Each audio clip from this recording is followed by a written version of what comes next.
Hi friends, welcome to rapid review. Here is the review of the film ఊరు పేరు Bhairavakona starring Sandeep Kishan, వర్షా బల్లమ్మ.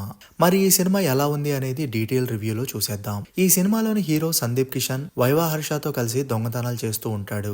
ఒక రోజు అనుకోకుండా భైరవకోన అనే ఊరికి వెళ్తాడు. ఆ ఊరికి వచ్చాక ఎలాంటి సిచ్యువేషన్స్ ఎదుర్కోవాల్సి వచ్చింది అనేదే మెయిన్ స్టోరీ.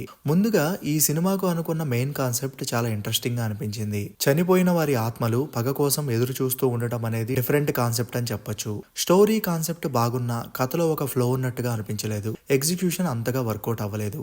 స్క్రీన్ ప్లే కూడా స్లోగా అనిపించింది. చాలా చోట్ల బోర్ కొడుతుంది. కొన్ని సీన్స్ కి అయితే లాజిక్ లేదు, సిల్లీగా అనిపించాయి. కొన్ని సీన్స్ రియలిస్టిక్ గా కూడా అనిపించలేదు. యాక్టర్స్ విషయానికి వస్తే సందీప్ కిషన్ కానీ వర్షా బొల్లమ్మ కానీ స్టన్నింగ్ పెర్ఫార్మెన్స్ ఇచ్చారు. కాకపోతే వైవా హర్షాని, వెన్నెల కిషోర్ లాంటి మంచి యాక్టర్స్ ని ఇంకా బాగా వాడుకుని ఉంటే బాగుండేది అనిపించింది. కొంతవరకు ఎమోషనల్ సీన్స్ కూడా బాగానే ఉన్నాయి. మెయిన్ గా సందీప్ కిషన్ కి సంబంధించిన ఎమోషనల్ ట్రాక్ బాగుంది. విజువల్స్ అన్ని కూడా నేచురల్ గా సినిమాకి తగ్గట్టుగా ఉన్నాయి. హారర్ సీన్స్ కూడా పర్వాలేదు, అప్ టు ద మార్క్ అయితే కాదు. అంటే ఆ సీన్స్ చాలా వరకు రొటీన్ గా అనిపించాయి. ఇలాంటివి మనం ఇంతకు ముందే చూసేసాం కదా అన్న ఫీలింగ్ కలుగుతుంది. ఇలాంటి సినిమాల్లో మెయిన్ గా కోరుకునేది హారర్ ఎలిమెంట్సే కదా.